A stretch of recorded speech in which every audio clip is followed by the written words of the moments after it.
Pekerja migran Indonesia asal NTB yang sedang bekerja di luar negeri mengirimkan 497 miliar remitensi sepanjang tahun 2023 baik melalui PT Pos Indonesia maupun Bank Indonesia. Remitensi ini juga menjadi salah satu penggerak ekonomi masyarakat Nusa Tenggara Barat. Remitensi ini juga menjadi salah satu penggerak ekonomi masyarakat Nusa Tenggara Barat. Mayoritas dana remitensi digunakan untuk memenuhi kebutuhan dasar keluarga PMI di kampung halamannya, seperti kebutuhan konsumsi pangan hingga biaya pendidikan. Badan Pusat Statistik mencatat dana remitensi yang masuk melalui pos 287,78 miliar, sedangkan remitensi yang masuk melalui Bank Indonesia 215,28 miliar.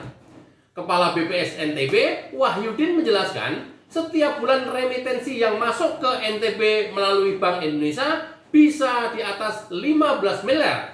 Sementara remitensi yang masuk pada November 2023 senilai 17 miliar.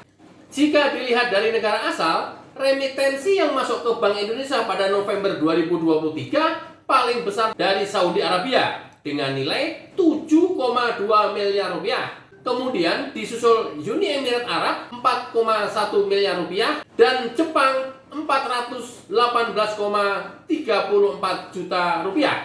Kemudian remitensi yang masuk dari Qatar 183,05 juta, Malaysia 106,8 juta, Singapura 52,5 juta, Hong Kong 20,1 juta, dan negara-negara lainnya adalah 4,8 miliar rupiah.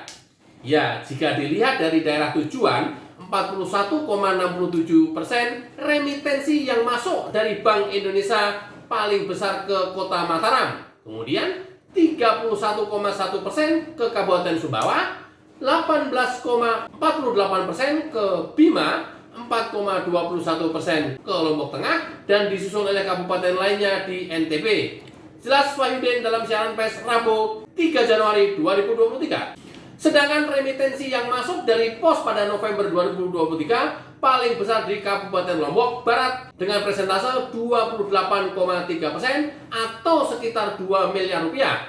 Kemudian dari Kota Mataram 19,04% atau 1,3 miliar, Lombok Tengah 892,1 miliar, Sumbawa 798 juta, Lombok Timur 545,6 juta, dan disusul oleh daerah lainnya seperti Bima, Dompu, dan Sumbawa Barat.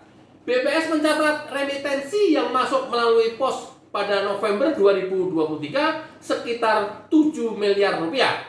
Nilai remitensi yang masuk dari Januari sampai dengan November 2023 masih lebih rendah jika dibandingkan periode yang sama pada tahun 2022 yang nilai remitensinya mencapai 609 miliar rupiah.